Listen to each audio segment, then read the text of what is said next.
जोंनि बेरे हानजाया मेनलि बेरेया जयै थायो, खौसेयै थायो आरो बिसोरो जेब्लाबो इउनिटि आरो बियो जोंनि आबहावानि थाखाय बहुत माने इक'लजिनि थाखाय मोनसे बहुत इम्पर्टेन्ट पार्ट।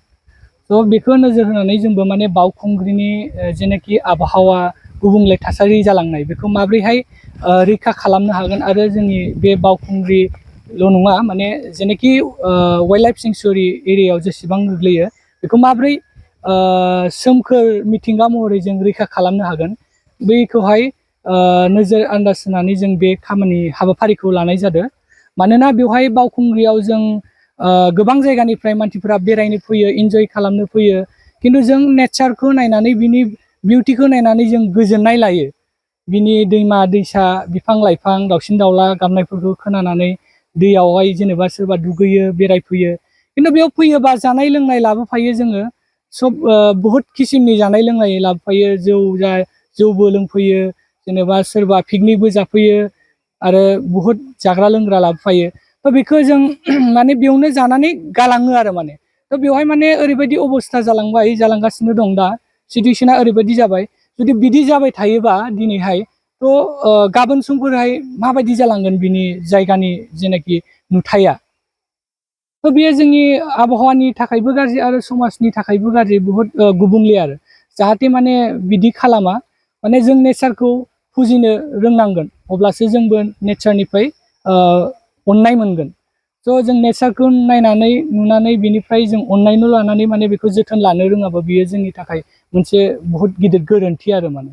थ' बिनि थाखायनो माने बे बावखुंग्रि आरो बे चक्रशिला वाइल्ड लाइफ सेंसुरिया जोंनि थाखाय बहुत इम्पर्टेन्ट पार्ट। थ' बेखौ बिनि जेनोखि गुबुंले जालांनो हमनाय आबहावा बेखौहाय जों रैखाथि होनांगौआ साफ्रोमनिबो थाखाय मोनसे गिलिर बिबान आरो माने। गुबुन गुबुन बेवहाय जोङो देग्लायहाय जों मेनलि भिजुवेल आर्टिस्ट, आर्ट प्रेक्टिशनार। स' जोङो बेवहाय इनस्टलेशन आर्ट वर्क मावदों साइट स्पेसिफिक हाजो गाखोग्रानि नैबे गाहायावनो मन्दिर गुदियाव। स' बेवहाय जोङो माने बेखौहाय बे आयदा माने जोंनिया सिबिनाय, मिथिंगा सिबिनाय बे आयदाखौ लानानै जोङो बेवहाय आर्ट इनस्टलेशन बानायनाय जादों। बेवहाय माने जोङो जयै खौसे बानायदों, स्टुडेन्टफोरबो दङ, स्कुलनि स्टुडेन्टफोरबो आरो आर्ट कलेजनि स्टुडेन्टफोरबो दङ आरो बिदिनो गामियारिनि सोरबा बोराय बुरि बिसोरखौबो जों बेवहाय इनभल्भ खालामदों। जाहाथे जों माने खौसेयै जेनाखि मिथिंगा सिबिनाय आयदानि सायाव जोङो आर्टनि थ्रुयै बेवहाय दिन्थिनो हायो आरो जायखिनि नायगिरिफोर बिसोरो बुजिनो हायो जे बावखुंग्रिया मानि थाखाय जोंनि थाखाय माने मानो गोनांथि। जिहेतु 12 आरो 13 एप्रिलाव बावखुंग्रि फोरबो जानो थांगासिनो दङ, बेयाव गोबां गुबुन गुबुन जायगानि रायजो राजाफोर फैगोन, मुवा बेसाद दाखोर दाला मैला जागोन। दा बे बिथिङाव जायफोर बिथांमोना दिनै बे बावखुंग्रियाव फैगोन बिथांमोनखौ मा खावलायनो सानो बेरे हानजानि जानानै?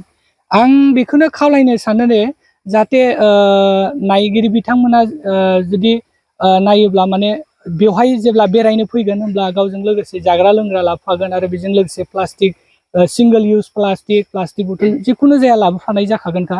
थ' बेखौनो खावलायनो सानो जे जाहाथे बेखौ लाबोयोब्लाबो माने बे हाजो आरो बे अरनबारिनि हाग्रा बिखायाव माने गारलाङा, जाहाथे बेखौहाय गावजोंनो जाखांनायनि उनावबो जुनानै लांनानै जाहाथे डास्टबिनाव गारो आरो नङाबा माबा मोनसे जेनाखि गारग्रा जायगा बेवहाय माने मोजाङै प्रपारलि माने बेवहाय डिसिप्लिन बायदियै मेनटेन खालामनानै दोनो आरो माने। स' बेखौनो खावलायनो सानो जाहाथे माने रावबो माने हाजो गाखोनो फैनायाव बिदि हाजो सायाव आरो बे हाजोनि गाहायनि सालबारि बागानफोराव माने जानला मोनला गारा। बेरे हानजाया जोङो थांनाय बोसोर 2023 एप्रिल दाननिफ्राय मावनाय जादों, जेब्लानाखि बैसागु फेस्टिभेल जायो बेनिफ्राय। ओमफ्राय फैयै फैयै नै दिनैजों माने बोसोरनै जासिगोन। जोङो मेनलि मिथिंगा सिबिनाया जोंनि मेन थांखि। मानोना मिथिंगा सिबिनो रोङाबा जों सुबुं माहारि आरो सब माने जेनाखि जिब जुनारफोराबो माने थानो हानाय नङा, माने थानाय नङा बे बुहुमावनो। थ' बेखायनो जोंनि थाखाय मोनसे गिदिर बिबाना माने मिथिंगा सिबिनाय आरो बेजों लोगोसे जों नलेज शेयारिं आरो जेनाखि प्रब्लेमफोर जानाय बेखौ जों माबोरैहाय खौसेयै माने सल्भ खालामनो हायो। स' बेफोरनि बायदि बायदि बिथिङाव जों माने नोजोर होनानै माने जों हाबाफारिखौ मावनाय जायो आरो।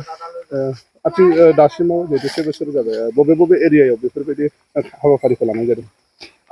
मेनलि जों दा नैबेवहाय बावखुंग्रि माबायावहाय नैबे हाजो गाखोग्रा खाथिनि जेनाखि दैसा बोहैनाय निजोरा बोहैनाय बेवहाय मेनलि दा लानाय जादों। थांनाय बोसोरावबो लादोंमोन आरो बेनिफ्राय जोङो धिरबिलावबो खालामगोन।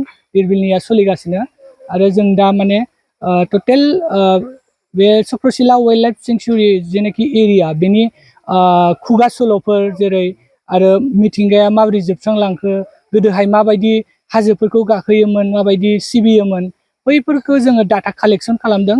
ओमफ्राय बेनिफ्राय जोङो डाटा कालेक्सन खालामनानै जोङो नेक्स्ट प्रसेस नेक्स्ट स्टेपाव थांगोन।